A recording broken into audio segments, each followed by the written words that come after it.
Assalamualaikum, apa kabar teman-teman? Sudah siapkah kalian belajar fisika? Kali ini kita akan belajar mengenai kinematika gerak lurus. Nah, teman-teman, pernahkah kalian memperhatikan motor yang berlalu lalang di jalan pada lintasan lurus? Jadi, gerak lurus adalah benda yang bergerak pada suatu lintasan yang lurus.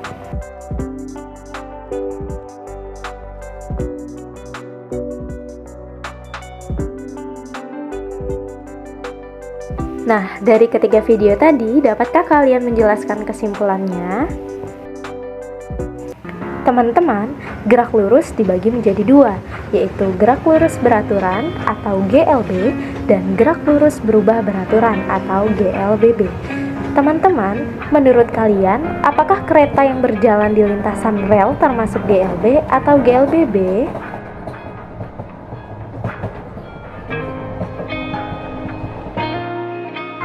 Fenomena gerak kereta api yang meluncur pada lintasan kereta api masuk ke dalam gerak lurus beraturan karena kereta memiliki jalur yang relatif lurus sebagaimana kelajuannya.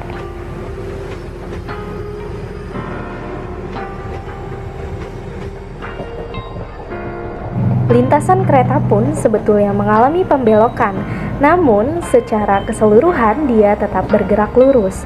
Dengan kelajuan yang konstan, tanpa percepatan atau perlambatan dan lintasan yang lurus, maka dapat kita klasifikasikan gerak kereta adalah termasuk gerak lurus beraturan. Adapun ciri-ciri sebuah benda mengalami GLB, yaitu benda berada pada sebuah lintasan yang berupa garis lurus atau masih dapat dianggap sebagai lintasan yang lurus. Yang kedua, benda bergerak dengan kecepatan dan juga kelajuan yang tetap. Yang ketiga, tidak mempunyai percepatan atau A sama dengan 0.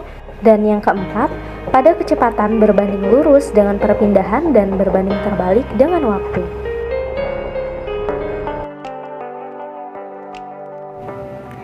Apa yang kalian pikirkan ketika melihat bola yang jatuh ke bawah dengan bola yang dilambungkan ke atas? Apakah waktu yang ditempuh antara bola yang dilambungkan ke atas dan bola yang dijatuhkan ke bawah akan sama? Nah, penjelasannya, dalam fenomena bola yang dilambungkan ke atas, bola mengalami gerak vertikal ke atas dengan menggunakan konsep gerak lurus berubah beraturan atau GLBB diperlambat. GLBB diperlambat adalah gerak pada lintasan lurus dengan kecepatan yang terus berkurang secara beraturan tiap detiknya dengan nilai perlambatan yang konstan. Perlambatan itu disebabkan oleh tarikan gravitasi bumi yang selalu mengarah ke pusat bumi. Dengan demikian, pada suatu waktu tertentu, bola akan memiliki kecepatan sesaat sebesar 0. Pada saat inilah bola mencapai tinggi maksimumnya, di mana gerak benda tersebut berlawanan arah dengan gravitasi, maka bola tersebut akan mengalami perlambatan dan bernilai negatif. Benda yang dijatuhkan dari permukaan bumi mengalami gerak jatuh bebas, di mana gerak jatuh bebas termasuk dalam gerak lurus berubah beraturan GLBB. Dalam kasus ini, benda akan mengalami percepatan konstan karena adanya pengaruh percepatan gravitasi, sehingga benda mengalami percepatan. Lalu, apakah waktu yang diperlukan oleh bola tersebut saat dilambungkan ke atas dan dijatuhkan akan sama? Jawabannya adalah tidak. Waktu yang dibutuhkan untuk melambungkan bola ke atas sampai ke titik tertinggi tidak sama dengan waktu bola saat dijatuhkan menuju titik awal, karena penjelasan yang telah dijelaskan sebelumnya. Adapun ciri-ciri benda yang mengalami GLBB adalah yang pertama, kecepatan benda berubah terhadap waktu. Yang kedua, lintasan benda berbentuk garis lurus.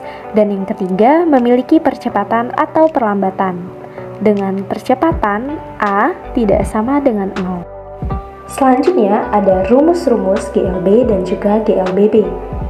Untuk rumus GLB atau persamaan GLB adalah V sama dengan S per T, di mana V adalah kecepatan, S adalah jarak, dan T adalah waktu. Persamaan GLBB ada 3. Yang pertama, pada lintasan datar, persamaan GLBB yaitu Vt sama dengan V0 plus At, di mana Vt adalah kecepatan akhir, V0 adalah kecepatan awal, A adalah percepatan, dan T adalah waktu. Kemudian, S sama dengan V0T plus setengah At kuadrat, Vt kuadrat sama dengan V0 kuadrat plus 2A kali S. Untuk Vt kuadrat adalah kecepatan akhir yang dikuadratkan, kemudian V0 kuadrat adalah kecepatan awal yang dikuadratkan, 2A adalah 2 dikali percepatan, dan S adalah jarak. Persamaan GLBB yang kedua adalah pada lintasan vertikal. Gerak vertikal ke atas memiliki 3 persamaan. Yang pertama, Vt sama dengan V0 min G kali T, di mana Vt adalah kecepatan akhir, V0 kecepatan awal, G adalah percepatan gravitasi, dan T adalah waktu. Yang kedua, mencari ketinggian, H sama dengan V0T min setengah GT kuadrat. Dan yang ketiga adalah mencari kecepatan akhir yang dikuadratkan, yaitu Vt kuadrat sama dengan V0 kuadrat min 2 GH. Untuk lintasan vertikal pada gerak jatuh bebas, rumusnya adalah Vt sama dengan G dikali T, di mana kecepatan akhir sama dengan percepatan gravitasi dikali dengan waktu. Kemudian mencari ketinggian, H sama dengan setengah GT kuadrat. Kemudian Vt kuadrat sama dengan 2GH dan T sama dengan akar 2H per G. Pada lintasan vertikal yang ketiga adalah gerak vertikal ke bawah, di mana rumus yang pertama adalah Vt sama dengan V0 min GT. Yang kedua, mencari ketinggian, H sama dengan V0T plus setengah GT kuadrat. Yang ketiga adalah gerak vertikal ke bawah, rumusnya yang pertama Vt sama dengan V0 plus GT, di mana Vt adalah kecepatan akhir, V0 adalah kecepatan awal, G adalah percepatan gravitasi, dan T adalah waktu. Kemudian mencari ketinggian, yaitu H sama dengan V0T plus setengah GT kuadrat. Dan yang ketiga, Vt kuadrat sama dengan V0 kuadrat plus 2GH. Nah, teman-teman, untuk kinematika gerak lurus yang akan kita pelajari, bentuk peta konsepnya adalah sebagai berikut. Oke teman-teman, selanjutnya kita akan membahas contoh soal GLB dan juga GLBB. Yang pertama, contoh soal GLB. Perhatikan gambar animasi kura-kura berjalan berikut. Jika seekor kura-kura membutuhkan 20 jam untuk menempuh jarak 1 km, maka butuh waktu berapa lama jika ia ingin menempuh jarak 3 km?